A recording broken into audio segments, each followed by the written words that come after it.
أعوذ بالله من الشيطان الرجيم.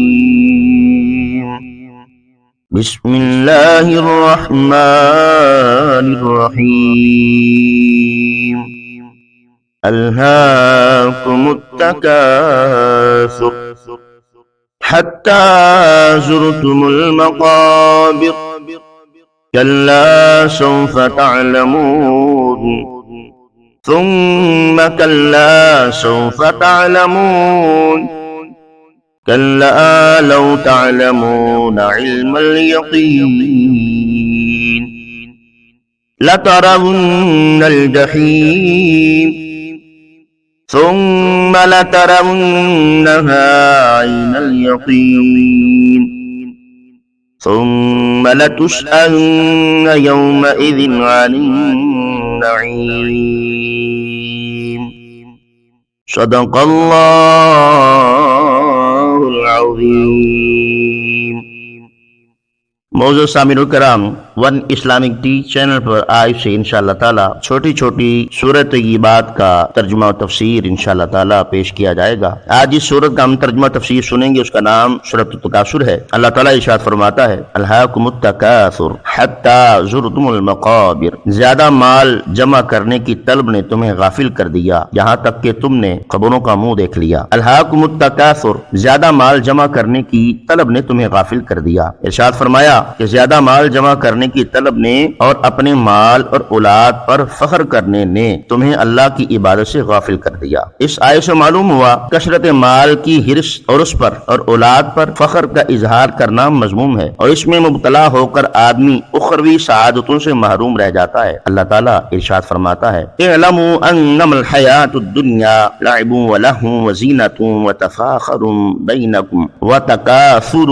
فی الاموال والاولاد كمثل غيث أعجب الكفار نباته ثم يهيج فتراه مصفرا ثم يكون حطاما وفي الآخرة عذاب شديد ومغفرة من الله ورضوان ما الحياة الدنيا إلا متاع الغرور. ترجمہ، جان لو کہ دنیا کی زندگی تو صرف کھیل کود اور زینت اور آپس میں فخر و غرور کرنا اور مال اور اولاد میں ایک دوسرے پر زیادتی چاہنا. دنیا کی زندگی ایسے ہے جیسے وہ بارش جس کا اگایا ہوا سبزہ کسانوں کو اچھا لگتا، پھر وہ سبزہ سوکھ جاتا ہے تو تم اسے زرد دیکھتے ہو، پھر وہ پامال کیا ہوا بیکار ہو جاتا ہے، اور آخرت میں سخت عذاب ہے اور اللہ کی طرف سے بخشش اور اس کی رضا بھی، اور دنیا کی زندگی تو صرف دھوکے کا سامان ہے. ارشاد باری تعالیٰ ہے، یا ایھا الذین آمنوا لا تلہکم اموالکم ولا اولادکم عن ذکر اللہ ومن یفعل ذلک فاولئک هم الخاسرون. ترجمہ، اے ایمان والو،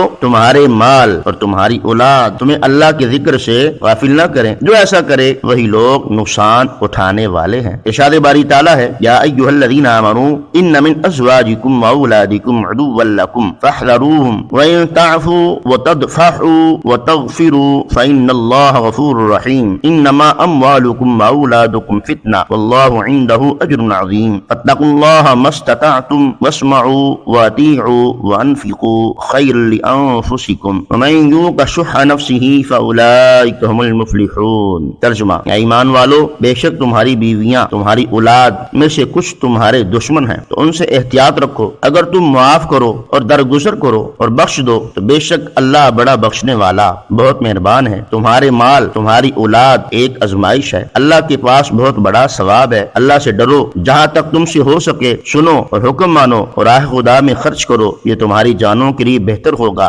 اور جسے اس کے نفس نے لالچ پن سے بچا لیا گیا تو وہی لوگ فلاح پانے والے ہیں. حضرت مطرف رضی اللہ تعالی عنہ اپنے والد سے روایت کرتے ہیں کہ میں رسول کریم رؤوف رحیم صلی اللہ علیہ وسلم کی خدمت سراپا عظمت میں حاضر ہوا. اس وقت آپ الہاکم التکاثر کی تلاوت فرما رہے تھے. آپ صلی اللہ علیہ وسلم نے فرمایا، اے ابن آدم کہتا ہے کہ میرا مال میرا مال. اے ابن آدم، تیرا مال وہی جو تو نے کھا کر فنا کر دیا یا پہن کر بوسیدہ کر دیا یا صدقہ کر کے آگے یعنی آخرت کے لیے بھیج دیا. حضرت ابو ہریرہ رضی اللہ تعالی عنہ سے روایت ہے، رسول اللہ صلی اللہ علیہ وسلم نے ارشاد فرمایا، بندہ کہتا ہے میرا مال میرا مال، اس کے لیے تو اس کے مال سے صرف 3 چیزیں ہیں جو اس نے کھا کر فنا کر دیا اور اسے پہن کر بوسیدہ کر دیا، جو کسی کو دے کر آخرت کے لیے ذخیرہ کر لیا، اس کے ماں سوا جو کچھ بھی ہے وہ جانے والا ہے اور وہ اس کو لوگوں کے لیے چھوڑنے والا ہے۔ حضرت عمر بن عوف رضی اللہ تعالیٰ عنہ سے روایت ہے، رسول اللہ صلی اللہ علیہ وسلم نے ارشاد فرمایا، خدا کی قسم مجھے تمہارے غریب ہو جانے کا ڈر نہیں، مجھے تو اس بات کا ڈر ہے کہ دنیا تم پر کشادہ نہ ہو جائے جس طرح تم سے پہلے لوگوں پر ہوئی، پھر تم اس میں رغبت کرو جیسے وہ لوگ رغبت کرتے تھے، یہ تمہیں ہلاک کر دے گی جیسے انہیں یعنی پچھلوں کو ہلاک کیا۔ حضرت ابو ہریرہ رضی اللہ تعالیٰ عنہ سے روایت ہے، سرکار دو عالم صلی اللہ علیہ وسلم نے ارشاد فرمایا، مال و اسباب کی کثرت سے مالداری نہیں ہوتی بلکہ اصل مالداری تو دل کا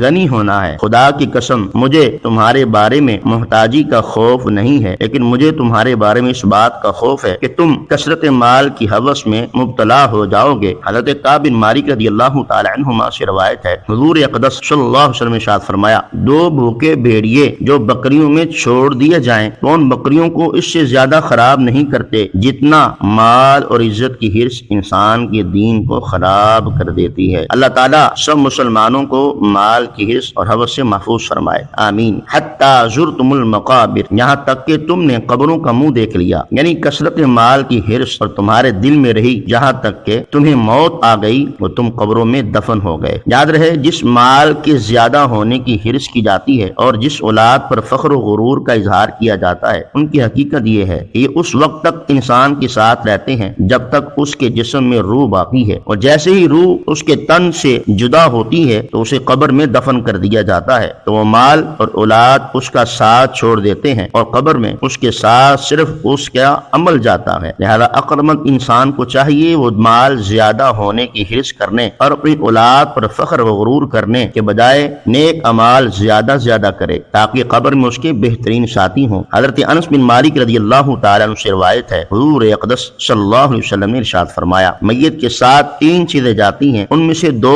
لوٹ آتی ہیں اور ایک اس کے ساتھ رہ جاتی ہے، اس کے اہل خانہ مال اور عمل ساتھ جاتے ہیں، اہل خانہ اور مال لوٹ آتا ہے اور عمل اس کے ساتھ قبر تک جاتا ہے۔ حضرت عائشہ صدیقہ رضی اللہ تعالی عنہا بیان فرماتی ہیں، ایک دن رسول اللہ صلی اللہ علیہ وسلم نے صحابہ کرام علیہم رضوان سے دریافت فرمایا، تم جانتے ہو تمہارے اہل عیال مال اور اعمال کی مثال کیسی ہے؟ تو صحابہ کرام علیہم رضوان نے عرض کی، اللہ تعالیٰ اور اس کا رسول صلی اللہ علیہ وسلم بہتر جانتا ہے۔ ارشاد فرمایا، تمہارے اہل و عیال مال اور اعمال کی مثال اس شخص کی طرح ہے جس کے 3 بھائی ہوں، جب اس کی موت کا وقت قریب آئے تو اپنے تینوں بھائیوں کو بلائے اور ایک سے کہے، تم میری حالت دیکھ رہے ہو، یہ بتاؤ کہ تم میرے لیے کیا کر سکتے ہو؟ وہ جواب دے گا، میں تمہارے لیے اتنا کر سکتا ہوں کہ فی الحال تمہاری تیمارداری کروں، تمہارے ساتھ رہ کر تمہاری حاجات اور ضروریات کو پورا کروں، پھر جب تمہارا انتقال ہو جائے تمہیں غسل دے کر کفنا کر لوگوں کے ساتھ مل کر تمہارا جنازہ اٹھاؤں، جب تمہیں دفن کر کے واپس آؤں تو جو کہ تمہارے بارے میں پوچھے اس کے سامنے تمہاری بھلائی ہی بیان کروں۔ یہ بھائی در حقیقت اس شخص کے اہل و عیال ہیں۔ یہ فرمانے کے بعد حضور صلی اللہ علیہ وسلم نے صحابہ کرام علیہ رضوان سے پوچھا، اس کے بارے میں تمہارا کیا خیال ہے؟ انہوں نے عرض کی، ہم اس میں کوئی بھلائی نہیں پاتے۔ اس کے بعد ارشاد فرمایا، پھر وہ اپنے دوسرے بھائی سے کہے، تم بھی میری حالت دیکھ رہے ہو، تم میرے لیے کیا کر سکتے ہو؟ تو وہ جواب میں کہے، میں اس وقت تک تمہارے ساتھ دوں گا جب تک تم زندہ ہو، جو ہی تم دنیا سے رخصت ہو گئے ہمارے راستے جدا ہوئے، کیونکہ تم قبر میں پہنچ جاؤ گے اور میں دیکھنے کے لیے رہ جاؤں گا۔ یہ بھائی سبسکرائب کریں، اس کا مال ہے اور اس کے بارے میں تمہارا کیا خیال ہے؟ دوسروں کے کام آنے والی ویڈیو کو شیئر کریں۔ ہم اسے بھی اچھا نہیں سمجھتے۔ حضور اقدس صلی اللہ علیہ وسلم نے مزید ارشاد فرمایا، پھر وہ شخص اپنے تیسرے بھائی سے کہے، یقیناً تم بھی میری حالت دیکھ رہے ہو اور تم نے میرے اہل و عیال اور مال کا جواب بھی سن لیا، بتاؤ تم میرے لیے کیا کر سکتے ہو؟ وہ اسے تسلی دیتے ہوئے کہے، میرے بھائی میں تو قبر میں بھی تمہارے ساتھ رہوں گا، تمہیں وحشت سے بچاؤں گا، جب حساب کا دن آئے گا تو میں تیرے میزان میں جا بیٹھوں گا، اسے وزن دار کر دوں گا، یہ اس کا عمل ہے، اس کے بارے میں تمہارا کیا خیال ہے؟ صحابہ کرام علیہم رضوان نے عرض کی، یا رسول اللہ صلی اللہ علیہ وسلم یہ تو بہت اچھا دوست ہے۔ تو رسول اللہ صلی اللہ علیہ وسلم نے ارشاد فرمایا، حقیقت یہی ہے، کلا سوف تعلمون ثم کلا سوف تعلمون کلا لو تعلمون علم الیقین لترون الجحیم ثم لترونها عین الیقین ثم لتسألن یومئذ یومئذ عن النعیم، ہاں اب جلد جان جاؤ گے، پھر یقیناً تم جلد جان جاؤ گے، یقیناً اگر تم یقینی علم کے ساتھ جانتے تو مال سے محبت نہ رکھتے، بے شک تم ضرور جہنم کو دیکھو گے، پھر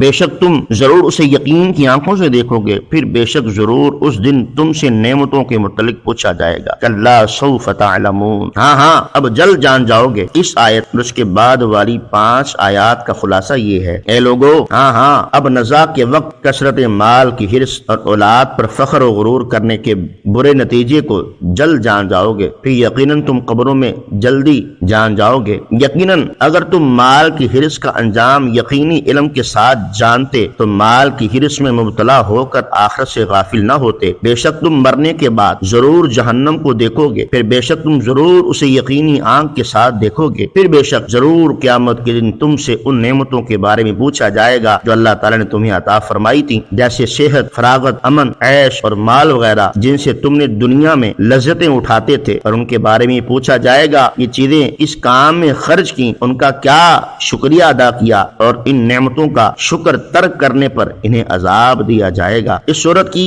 آیت نمبر 8 سے معلوم ہوا قیامت کے دن ہر نعمت کے بارے میں سوال کیا جائے گا، وہ نعمت جسمانی ہو یا روحانی، ضرورت کی ہو یا عیش و راحت کی، حتیٰ کہ ٹھنڈے پانی، درخت کے سائے، راحت کی نیند کے بارے میں بھی سوال ہوگا۔ اللہ تعالیٰ ارشاد فرماتا ہے وَلَا تَقْفُ مَا لَيْسَ لَكَ بِهِ عِلْمٌ إِنَّ السَّمْعَ وَالْبَصَرَ وَالْفُؤَادَ كُلُّ أُولَئِكَ كَانَ عَنْهُ مَسْئُولًا، ترجمہ،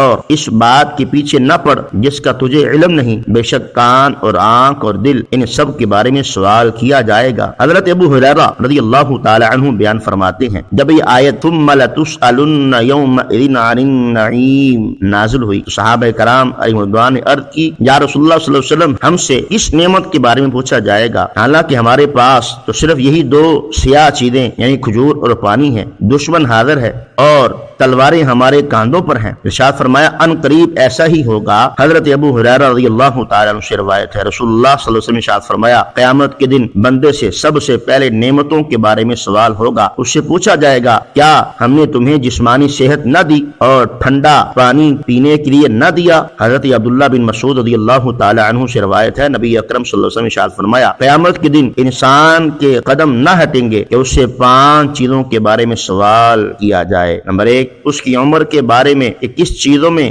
صرف کی، نمبر 2 اس کی جوانی کے بارے میں کہ کس کاموں میں گزاری، نمبر 3 اور 4 اس کے مال کے بارے میں کہاں سے کمایا اور کہاں خرچ کیا، نمبر 5 اس کے علم کے بارے میں اس پر کتنا عمل کیا۔ اللہ تعالیٰ ہر مسلمان کو اپنی نعمتوں کا شکر ادا کرنے کی توفیق عطا فرمائے۔ ہر مسلمان کو چاہیے وہ یہ دعا مانگا کرے رب اوزعنی ان اشکر نعمتک التی انعمت علی وعلی والدی وان اعمل صالحا ترضاہ واصلح لی فی ذریتی انی تبت الیک وانی من المسلمین۔ ترجمہ اے میرے رب مجھے توفیق دے میں تیری نعمتوں کا شکر ادا کروں جو تو نے مجھ پر اور میرے ماں باپ پر فرمائی، اور میں وہ کام کروں جس سے تو راضی ہو جائے، اور میرے لیے میری اولاد میں نیکی رکھ، میں نے تیری طرف رجوع کیا اور میں مسلمان ہوں۔ سامعین و ناظرین آج ہم نے سورۃ التکاثر کی تلاوت اور اس کا ترجمہ و تفسیر سنی۔ اللہ کریم ہمیں عمل کی توفیق نصیب فرمائے۔ دیکھتے رہیے ون اسلامک ٹی چینل۔